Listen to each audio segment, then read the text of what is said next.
It was 30 years ago today. Challenger took off. 73 seconds into flight, it exploded right before a watching nation's eyes. All 7 astronauts and the teacher on board died. One local man could have been that teacher. He was a finalist for NASA's Teacher in Space program. Instead, Krista McAuliffe was chosen, and he witnessed the disaster at the Kennedy Space Center viewing area.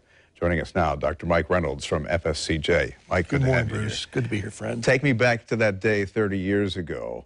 I was a reporter, and I'd covered the shuttle, and there had been 2 delays, and my boss basically said, oh, it's too cold, they're not going to fly, so sleep in. So I'm standing in the backyard of my house watching. You're right there at the Kennedy Space Center. June Scobie's there. Greg Jarvis's parents are there. 73 seconds into launch, you see something. What goes through your mind? Well, the first thing I thought was, yes, something had gone wrong, but it was way premature for the solid rocket booster separation. And what I actually had thought was there was going to be a return to launch site abort, what they call RTLS. Something had gone wrong. The orbiter would drop out of that cloud. We'd see it come back and make an emergency landing.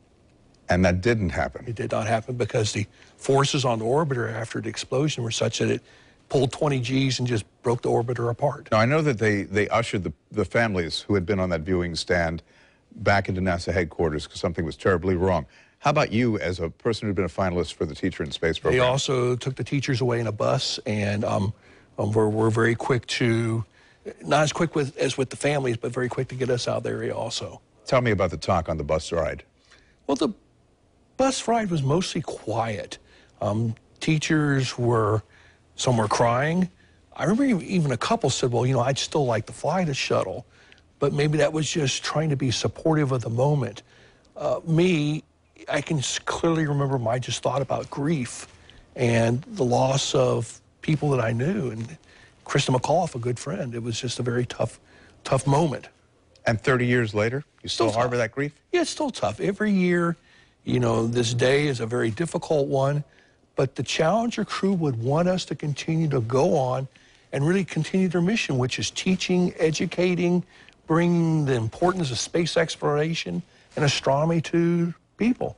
Does it bother you that we suffered that loss? We suffered the loss of the Columbia. We suffered the loss of 3 astronauts in that Apollo fire, including Gus Grissom. Does it bother you that America is not the front runner in space exploration these days anymore? It does bother me greatly because, see, it's not just the need of humans to explore, it's the spin-offs that we as average Americans get from the space program. You think about what we depend on, from cell phones to weather satellites to agricultural satellites.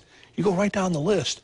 And by giving up the ability to fly people into space, really curtails our ability to explore. And I think we're explorers.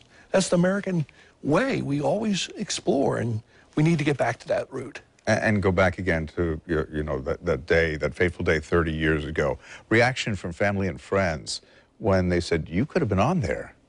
You know, it's funny because initially that never crossed my mind. And then I began to realize that every day is a gift, and I still want to fly. I was working on my PhD at the time.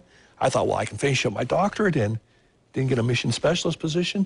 I remember having a conversation with my mother and just saw kind of the look on her face as I talked about my dreams. I said, does that bother you? And she said, it scares me to death. And I thought, you know what? There's more than just me in this picture. I can continue that mission by doing maybe what I do best, by being involved in education, either informally in science museums or formally in schools and colleges. And so that was the route I decided to go. Now, you knew Krista McAuliffe. Yes. You probably know a bit about her psyche.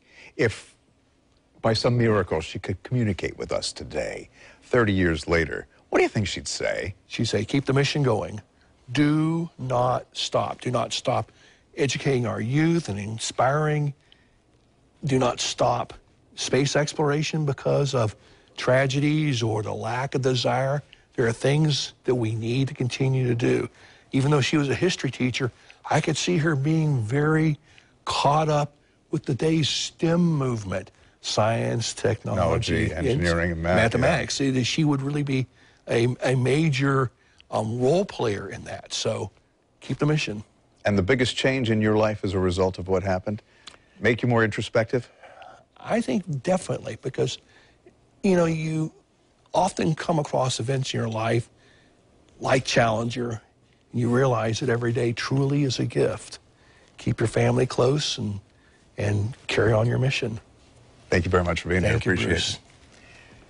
It's 8:21, and tonight we're going to look into what's next for NASA. That's at 10 o'clock on the local station. And by the way, if you didn't catch the Challenger Rush to Launch special, you can watch it Sunday at 5 in the evening.